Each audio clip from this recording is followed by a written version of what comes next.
Student semi સર્કલમાં ઊભા છે. ટેબલ પર ઓઆરએસ પેકેટ, પાણીનો જગ, ગ્લાસ અને ચમચી રાખેલા છે. Good morning students. આજે આપણે એક એવી જીવન રક્ષક પદ્ધતિ શીખીશું જે કદાચ સાદી લાગે પણ હોસ્પિટલ અને કોમ્યુનિટીમાં હજારો જીવ બચાવે છે. કોઈ કહી શકશે કે સામે ટેબલ પર શું રાખ્યું છે? મેમ, આ ઓઆરએસના પેકેટ છે જે આપણે ઝાડા ઉલટી વખતે આપીએ છીએ. એકદમ સાચું. ORS એટલે ઓરલ રિહાઇડ્રેશન સોલ્યુશન. જ્યારે શરીરમાંથી પાણી અને ક્ષારો ઓછો થઈ જાય ત્યારે તે રિપ્લેસ કરવા માટે આ શ્રેષ્ઠ છે. ચાલો આજે આપણે તે બનાવવાની સાચી રીત જોઈએ. કોઈ પણ નર્સિંગ પ્રોસિજર પહેલા સૌથી પહેલું કામ શું કરવાનું હોય? મેમ, પ્રોસિજર શરૂ કરતા પહેલા સાબુથી વ્યવસ્થિત હેન્ડ વોશ કરવા જોઈએ. Very good Priya. મેં પહેલેથી જ હેન્ડ વોશ કરી લીધા છે. હવે બીજી મહત્વની વાત, પાણી. રોહન, ORS માટે કેવું પાણી વાપરવું જોઈએ? મેમ, ઉકાળેલું અને પછી ઠારેલું પાણી વાપરવું જોઈએ. સાચું. જો પાણી શુદ્ધ ન હોય તો ઇન્ફેક્શન વધી શકે છે. અહીં આ જગમાં 1 લિટર ઉકાળેલું પાણી છે.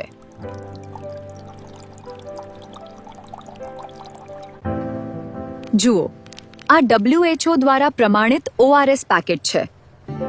કબીર, આ પેકેટ પર શું લખ્યું છે વાંચ તો. મેમ, આમાં લખ્યું છે કે આ આખું પેકેટ 1 લિટર પાણીમાં ઓગાળવાનું છે. બરાબર. હવે ધ્યાનથી જુઓ.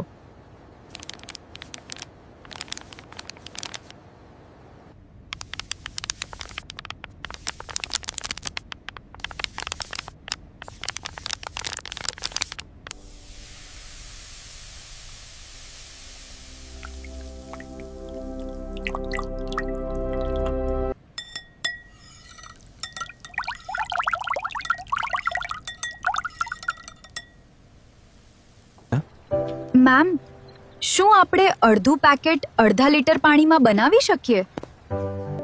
ખૂબ સારો પ્રશ્ન. ના, ક્યારેય નહીં.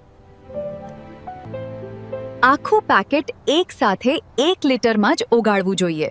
જો તમે માપમાં ભૂલ કરો તો ક્ષારોનું પ્રમાણ વધી કે ઘટી શકે છે, જે દર્દી માટે જોખમી બની શકે. મેમ, જો કોઈ ગામડામાં હોય અને ત્યાં આવું પેકેટ ન મળે તો શું ઘરે ORS બનાવી શકાય? ચોક્કસ. તેને શુગર સોલ્ટ સોલ્યુશન કહેવાય. સ્નેહા, તને તેનું માપ ખબર છે? હા મેમ, 1 લિટર પાણીમાં 6 ચમચી ખાંડ અને અડધી ચમચી મીઠું નાખવાનું હોય છે. શાબાશ. પણ યાદ રાખજો, જો તૈયાર પેકેટ ઉપલબ્ધ હોય તો તેને જ પ્રાધાન્ય આપવું જો, કારણ કે તેમાં પોટેશિયમ અને સોડિયમ સાઇટ્રેટ પણ હોય છે.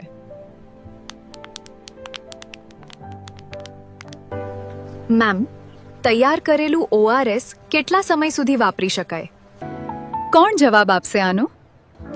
મેમ, બનાવેલું દ્રાવણ 24 કલાક સુધી જ વાપરી શકાય.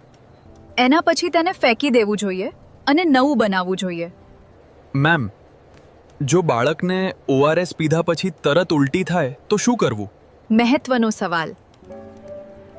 જો ઉલટી થાય તો 10 મિનિટ રાહ જુઓ, પછી ફરીથી ધીમે ધીમે ચમચી ચમચી કરીને આપવાનું શરૂ કરો. એક સાથે ઘણું પાણી પીવડાવવાને બદલે થોડું થોડું આપવું વધુ અસરકારક છે.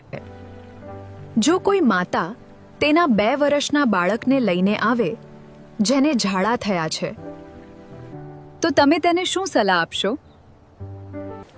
મેમ, પહેલા તો સાચી રીતે ORS બનાવતા શીખવીશું. બીજું, દરેક વખતે ઝાડા થયા પછી બાળકને અડધોથી 1 કપ ORS આપવાનું કહીશું. અને સાથે એ પણ કહીશું કે સ્તનપાન ચાલુ રાખવું. અને જો બાળકની આંખો ઊંડી ઉતરી જાય અથવા તે સુસ્ત થઈ જાય તો તરત ડોક્ટર પાસે લઈ જવું. એક્સલન્ટ. તમે બધા હવે તૈયાર છો?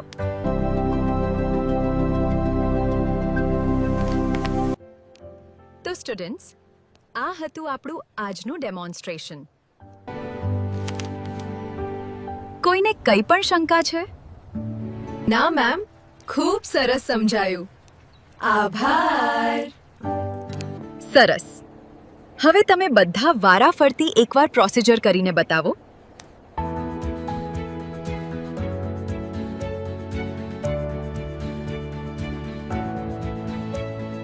આવી જ રસપ્રદ માહિતી માટે અત્યારે જ લાઈક કરો, શેર કરો અને સબસ્ક્રાઇબ કરવાનું ભૂલતા નહીં.